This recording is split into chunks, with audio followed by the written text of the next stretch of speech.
आउज़ुबिल्लाहिमिनश्शैतानिर्रजीम बिस्मिल्लाहिर्रहमानिर्रहीम। नाज़रीन करम अस्सलाम वालेकुम वरहमतुल्लाहि वबरकातुहू। मैं फैसल चीमा और तुसी देख रहे हो मेरा फेसबुक और यूट्यूब चैनल। नाज़रीन करम अज मैं शहीद अरशद शरीफ उन्हां दी बेटी का एक वीडियो क्लिप देख रहा सा जिहदे चो अपने बाप की मैयत दे नाल लिपट के रो रही सी और उन्हां दे बेटे दी एक वीडियो वो भी नज़रां चों गुजरी। यकीन करो कि मैं बयान नहीं कर सकता कि उस टाइम दिल की कैफियत की सी और किस तरह के मतलब जज्बात सन। और मैं समझना वा कि इस चीज़ नूं देख के, इस जुल्म नूं देख के भी जिस बंदे दा ज़मीर जिहड़ा है उन्हें झजोड़िया नहीं, वो फिर अपने ज़मीर ते फातिहा पढ़ के ते मुतमईन हो जाए, वो समझ ले कि उहदे दिल ते मोहर जिहड़ी है वो लग गई है और ज़मीर नाम की जिहड़ी चीज़ है वो उहदे अंदर नहीं है। नाज़रीन काम गल ये वे कि जिहड़ा ये निज़ाम इस टाइम साडे इत्थे चल रहा है, इस निज़ाम के खिलाफ हुण अपने घरां चों निकलना जिहड़ा है वो साडे ते फ़र्ज हो गया है। और ये इमाम आली मकाम हज़रत इमाम हुसैन रज़ी अल्लाह तआला अन्हो नवासा रसूल, ये उन्हां दी सुन्नत भी है कि जुल्म के खिलाफ जिहड़ा है वो निकलो, खा तुसी थोड़े हो या ज़्यादा। और कदी भी जिहड़ी है आज़ादी या हक जिहड़ा है वो कुर्बानी दित्तियों बगैर जिहड़ा है वो नहीं मिलता। अरशद शरीफ साहब ने इस मुल्क और कौम की खातर अपनी जान जिहड़ी है वो कुर्बान की। अरशद शरीफ साहब का एक भाई इस तो पहले मेजर अशरफ शहीद वो पहले ही शहीद हो चुके सन और अरशद साहब अपने खानदान का वाहद वो कफील सन और उन्होंने पता सी, उन्होंने घर वालियां भी पता सी कि जिस राह ते वो चल रहे ने ये राह जिहड़ा है ये कंडियां नाल भरिया होया है और मतलब ये खतरात जिहड़े ने हर कदम ते खतरात ने और बारहा इस चीज़ का मतलब हदशा भी जाहिर कर चुके सन कि मेरी जान जिहड़ी है वो भी जा सकती है। तो आखिर वो किहड़ी चीज़ सी कि जिन्हें अरशद शरीफ साहब नूं इस राह ते चलण ते मजबूर किया। हालांकि साडे मुल्क के बहुत सारे सहाफ़ी जिहड़े ने जिन्हां अपने ज़मीर वेचे ने, वो वेच के अपने घरां दे विच आराम दे नाल बैठे ने, ऐशो आराम की जिंदगी जिहड़ी है अपने बच्चों के विच वो बसर कर रहे हैं। लेकिन अरशद शरीफ साहब नूं आखिर किहड़ी चीज़ ने मजबूर किया?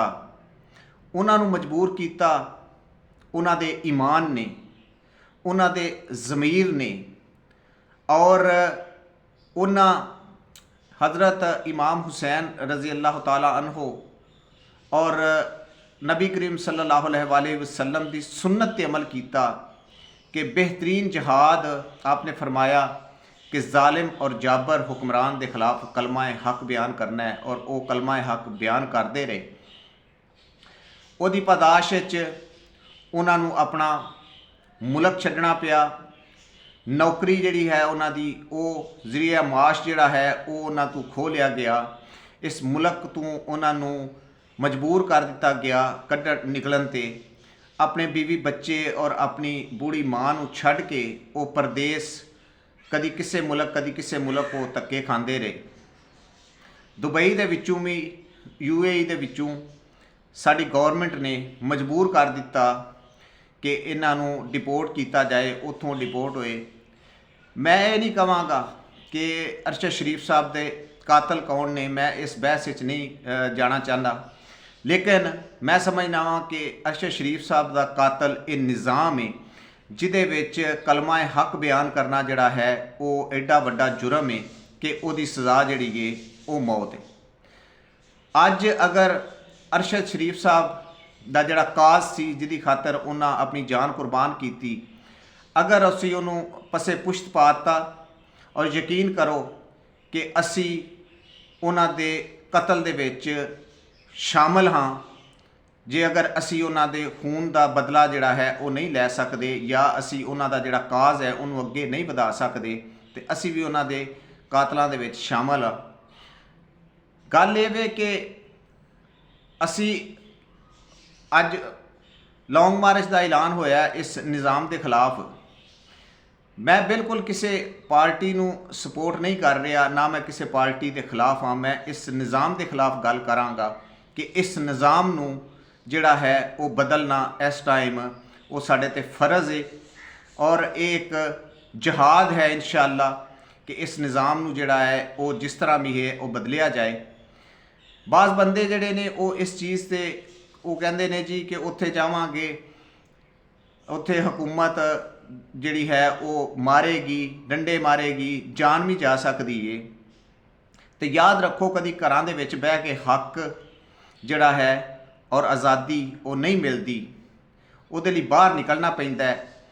ਘਰਾਂ 'ਚ ਬਹਿ ਕੇ ਦੁਆਵਾਂ ਕਰਨ ਦੇ ਨਾਲ ਜਿਹੜੇ ਨੇ ਨਿਜ਼ਾਮ ਨਹੀਂ ਬਦਲਦੇ, ਹੱਕ ਨਹੀਂ ਲੱਭਦਾ। ਅਗਰ ਇਸ ਤਰ੍ਹਾਂ ਹੱਕ ਲੱਭਣਾ ਹੁੰਦਾ ਤੇ ਗਜ਼ਵਾ ਬਦਰ ਦੇ ਵਿੱਚ ਜਦੋਂ 313 ਬੇਸਰੋ ਸਮਾਨੀ ਦੀ ਹਾਲਤ ਵਿੱਚ ਆਪਣੇ ਘਰੋਂ ਜਹਾਦ ਲਈ ਨਿਕਲੇ ਔਰ ਉਹਨਾਂ ਦਾ ਮੁਕਾਬਲਾ ਜਿਹੜਾ ਸੀ ਉਹ ਹਜ਼ਾਰਾਂ ਦੇ ਲਸ਼ਕਰ ਦੇ ਨਾਲ ਸੀ, ਜਿਹੜਾ ਉਸ ਵਕਤ ਦੇ ਜਦੀਦ ਸਮਾਨ ਦੇ ਨਾਲ ਲੈਸ ਸੀ। ਤੇ ਉਹ ਅੱਲਾ ਦੇ ਨਬੀ ਸੱਲੱਲਾਹੁ अलैहि वसल्लम ਨੂੰ ਕਹਿ ਸਕਦੇ ਸਨ ਕਿ ਯਾ ਰਸੂਲੁल्लाह सल्लल्लाहु अलैहि वसल्लम ਦੁਆ ਫਰਮਾਓ ਕਿ ਅੱਲਾਹ ਤਾਲਾ ਕਾਫਰਾਂ ਨੂੰ ਵੈਸੇ ਹੀ ਨਿਸਤੋ ਨਾਬੂਦ ਕਰ ਦੇਵੇ, ਕਿਉਂਕਿ ਸਾਡਾ ਤੇ ਉਹਨਾਂ ਦਾ ਜਿਹੜਾ ਮੁਕਾਬਲਾ ਹੈ ਉਹ ਨਹੀਂ ਬਣਦਾ। ਲੇਕਿਨ ਅੱਲਾਹ ਤਾਲਾ ਨੇ ਉਹਨਾਂ ਦੇ ਈਮਾਨ ਨੂੰ ਅਜ਼ਮਾਇਆ ਔਰ ਉਹ ਉਸ ਅਜ਼ਮਾਇਸ਼ ਵਿੱਚ ਪੂਰੇ ਉਤਰੇ। ਉਹ 313 ਹਜ਼ਾਰਾਂ ਦੇ ਨਾਲ ਜਾ ਕੇ ਤੇ ਉਹ ਬਰਸਰੇ ਪੈਕਾਰ ਹੋਏ। ਉਸ ਤੋਂ ਬਾਅਦ ਅੱਲਾਹ ਤਾਲਾ ਨੇ ਫਰਿਸ਼ਤਿਆਂ ਦੀ ਸੂਰਤ ਦੇ ਵਿੱਚ ਮਦਦ ਨਾਜ਼ਲ ਫਰਮਾਈ ਔਰ ਨੁਸਰਤ ਦਿੱਤੀ, ਔਰ ਸਭ ਤੋਂ ਵੱਡਾ ਇਨਾਮ ਇਹ ਦਿੱਤਾ ਕਿ ਉਹ 313 ਜਿਹੜੇ ਸਨ ਅੱਲਾਹ ਤਾਲਾ ਨੇ ਫਰਮਾਇਆ ਕਿ ਅੱਲਾਹ ਉਹਨਾਂ ਤੇ ਰਾਜ਼ੀ ਹੋ ਗਿਆ। ਅੱਜ ਤੋਂ ਬਾਅਦ ਉਹ ਕੋਈ ਅਮਲ ਵੀ ਨਾ ਕਰਨ ਤੇ ਅੱਲਾਹ ਨੇ ਉਹਨਾਂ ਦੇ ਖਾਤੇ 'ਚ ਜੰਨਤਾਂ ਲਿਖ ਦਿੱਤੀਆਂ ਨੇ, ਉਹ ਜੰਨਤ ਦੇ ਵਾਰਿਸ ਨੇ। ਮਤਲਬ ਨਿਕਲਣਾ ਪਿਆ, ਇਹ ਨਹੀਂ ਕਿ ਘਰਾਂ 'ਚ ਬਹਿ ਕੇ ਤੇ ਉਹ ਸਿਰਫ ਗੱਲਾਂ ਨਾਲ ਉਹਨਾਂ ਜਿਹੜਾ ਹੈ ਜਾਂ ਦੁਆਵਾਂ ਦੇ ਨਾਲ ਉਹਨਾਂ ਉਹ ਮਾਰਕਾ ਜਿੱਤਿਆ, ਨਹੀਂ ਨਿਕਲੇ। ਅਲਾਮਾ ਇਕਬਾਲ ਨੇ ਇਸੇ ਮੌਕੇ ਤੇ ਫਰਮਾਇਆ कि फ़िज़ाए बदर पैदा कर, फ़िज़ाए बदर पैदा कर, फरिश्ते तेरी नुसरत को उतर सकते हैं गर्दों से कितार अंदर कितार अब भी, शर्त की ये फ़िज़ाए बदर पैदा कर। मतलब अपने हक ਲਈ ਨਿਕਲੋ। ਜਦੋਂ ਨਿਕਲੋਗੇ तो इंशाअल्लाह अल्लाह ताला ਦੀ ਜਿਹੜੀ ਹੈ ਉਹ ਮਦਦ ਆਏਗੀ, ਗੈਬੀ ਮਦਦ ਹੋਏਗੀ। और ਯਕੀਨ ਕਰੋ ਕਿ ਅਗਰ ਅਸੀਂ ਇਸ ਜਹਾਦ ਦੇ ਵਿੱਚ अगर साड़ी जान जाती है तो साड़ा बतौर मुसलमान इस चीज़ पर ईमान होना चाहिए कि मौत का एक वक्त मुकर्रर है। वो घर अपने बिस्तर से भी आ सकती है, वो तुहानू अपने अजीज़ो कारब के दरमियान बैठिया भी आ सकती है, वो तुहानू अपने यारां दोस्तों के दरमियान बैठिया भी आ सकती है, हर जगह पर आएगी। लेकिन अगर वो मौत जिहड़ी है वो अल्लाह की राह दे विच जुल्म के खिलाफ निकलिया आ जाए तो क्या ही बेहतरीन मौत है। वो तो इस चीज़ से अपना ईमान मजबूत होना चाहिए कि मौत का एक टाइम मुकर्रर है, वो उस वक्त आएगी।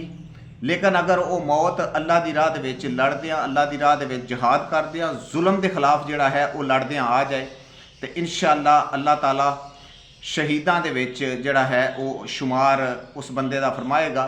और वैसे तो असीं बहुत गुनाहगार हाँ, बदकार जे इंसान हाँ, तो अगर अल्लाह पाक इस तरह की किसी काम की वजह तो साड़ी वो बख्शिश का जरिया बना देंदा है तो मेरा ख्याल है इस तो वड्डी खुशकिस्मती और कोई नहीं हो सकती। अरशद शरीफ साहब जिहड़े ने उन्हां दा टाइम मुकर्रर सी, वो अपने टाइम ते अल्लाह दे हजूर पेश होए ने। लेकिन जिस राह का उन्हें इंतखाब किया, जिस जहाद ते वो निकले, वो इंशाअल्लाह अमर हो गए और अल्लाह दियां जनतां दे इंशाअल्लाह वो मेहमान ने। अज तक किन्ने बंदे रोज़ किन्ने बंदे जिहड़े ने वो मारे जाते हैं, एक्सीडेंट मारे जाते हैं, कतल कर दिते जाते हैं।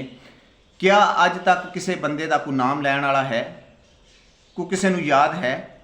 लेकिन अरशद शरीफ साहब की मौत जिहड़ी है वो इंशाअल्लाह तारीख दे विच ਲਿਖੀ ਜਾਏਗੀ ਔਰ ਉਹਨਾਂ ਦਾ ਨਾਮ ਜਿਹੜਾ ਹੈ ਉਹ ਤਾਰੀਖ ਵਿੱਚ ਸੁਨਹਿਰੀ ਹਰੂਫ ਵਿੱਚ ਲਿਖਿਆ ਜਾਏਗਾ ਔਰ ਅੱਲਾ ਦੇ ਹੁਕਮ ਦੇ ਨਾਲ ਉਹ ਸ਼ਹੀਦਾਂ ਦੇ ਤੌਰ ਤੇ, ਸ਼ਹੀਦੇ ਸਹਾਫਤ ਦੇ ਤੌਰ ਤੇ ਉਹ ਜਿਹੜੇ ਨੇ ਉਹ ਯਾਦ ਕੀਤੇ ਜਾਣਗੇ। ਤੁਸੀਂ ਦੇਖ ਲਓ ਅੱਜ ਤੋਂ ਸਦੀਆਂ ਪਹਿਲਾਂ ਵੀ ਜਿਹੜੇ ਲੋਕ ਹੱਕ ਦੀ ਖਾਤਰ ਲੜਦਿਆਂ ਸ਼ਹੀਦ ਹੋਏ ਨੇ, ਅੱਜ ਵੀ ਅਸੀਂ ਉਹਨਾਂ ਦਾ ਨਾਮ ਜਾਣਦੇ ਹਾਂ, ਤਾਰੀਖ ਨੇ ਉਹਨਾਂ ਨੂੰ ਯਾਦ ਰੱਖਿਆ ਹੈ। ਔਰ ਬਹੁਤ ਸਾਰੇ ਐਸੇ ਲੋਕ ਜਿਹੜੇ ਗੁਮਨਾਮੀ ਦੀ ਮੌਤ ਮਰੇ ਨੇ, ਉਹਨਾਂ ਦਾ ਨਾ ਕੋਈ ਨਾਮ ਲੈਣ ਵਾਲਾ ਤੇ ਨਾ ਤਾਰੀਖ ਦੇ ਵਿੱਚ ਉਹਨਾਂ ਦਾ ਸਾਨੂੰ ਕੋਈ ਜ਼ਿਕਰ ਮਿਲਦਾ ਹੈ। ਲਿਹਾਜ਼ਾ ਅੱਲਾ ਨੇ ਇੱਕ ਮੌਕਾ ਦਿੱਤਾ ਹੈ ਇਸ ਨਿਜ਼ਾਮ ਨੂੰ ਬਦਲਣ ਦਾ, ਤੇ ਇਸ ਨਿਜ਼ਾਮ ਨੂੰ ਬਦਲਣ ਦੀ ਖਾਤਰ ਖੁਦਾਰਾ ਨਿਕਲੋ ਆਪਣੇ ਘਰਾਂ ਦੇ ਵਿੱਚੋਂ ਔਰ ਮਤ ਸੋਚੋ ਕਿ ਕੀ ਹੋਏਗਾ। ਇਨਸ਼ਾਅੱਲਾ ਅਗਰ ਅਸੀਂ ਨਿਕਲਾਂਗੇ ਤੇ ਅੱਲਾ ਦੀ ਮਦਦ ਜਿਹੜੀ ਹੈ ਉਹ ਜ਼ਰੂਰ ਹੋਏਗੀ। ਸਿਰਫ ਸੱਚੇ ਇੱਕ ਇਰਾਦੇ ਦੇ ਨਾਲ ਨਿਕਲਣਾ ਹੈ ਔਰ ਇਹ ਈਮਾਨ ਰੱਖ ਕੇ ਨਿਕਲਣਾ ਹੈ ਕਿ ਅਸੀਂ ਇਨਸ਼ਾਅੱਲਾ ਇਸ ਜ਼ੁਲਮ ਦੇ ਖਿਲਾਫ ਔਰ ਜ਼ਾਲਮ ਨਿਜ਼ਾਮ ਦੇ ਖਿਲਾਫ ਅਸੀਂ ਜਿਹੜਾ ਹੈ ਉਹ ਜਿਹਾਦ ਕਰਨ ਲਈ ਨਿਕਲ ਰਹੇ ਹਾਂ। ਇਨਸ਼ਾਅੱਲਾ ਜੁਮੇ ਨੂੰ ਮੈਂ ਵੀ ਨਿਕਲਾਂਗਾ ਜੀ ਔਰ ਕੋਸ਼ਿਸ਼ ਕਰਾਂਗਾ ਆਪਣੇ ਜਿੰਨੇ ਵੀ ਦੋਸਤ ਜਿਹੜੇ ਨੇ ਉਹਨਾਂ ਨੂੰ ਕਾਇਲ ਕਰ ਸਕਾਂ। ਔਰ ਮੇਰੀ ਇਹ ਵੀਡੀਓ ਖੁਦਾਰਾ ਸ਼ੇਅਰ ਲਾਜ਼ਮੀ ਕਰਿਆ ਜੇ ਤਾਂ ਕਿ ਸ਼ਾਇਦ ਇਹ ਦੇਖ ਕੇ ਤੇ ਕਿਸੇ ਨੂੰ ਜਿਹੜਾ ਹੈ ਉਹ ਇਸ ਚੀਜ਼ ਦਾ ਖਿਆਲ ਆ ਜਾਏ ਔਰ ਉਹ ਇਸ ਪਾਸੇ ਜਿਹੜਾ ਹੈ ਉਹ ਨਿਕਲ ਪਵੇ। ਬਾਕੀ ਗੱਲਾਂ ਇਨਸ਼ਾਅੱਲਾ ਵਕਤਨ ਫਵਕਤਨ ਅਗਰ ਜ਼ਿੰਦਗੀ ਨੇ ਸਾਥ ਦਿੱਤਾ ਤੇ ਫਿਰ ਹੁੰਦੀਆਂ ਰਹਿਣਗੀਆਂ। ਅੱਲਾ ਹਾਫਿਜ਼।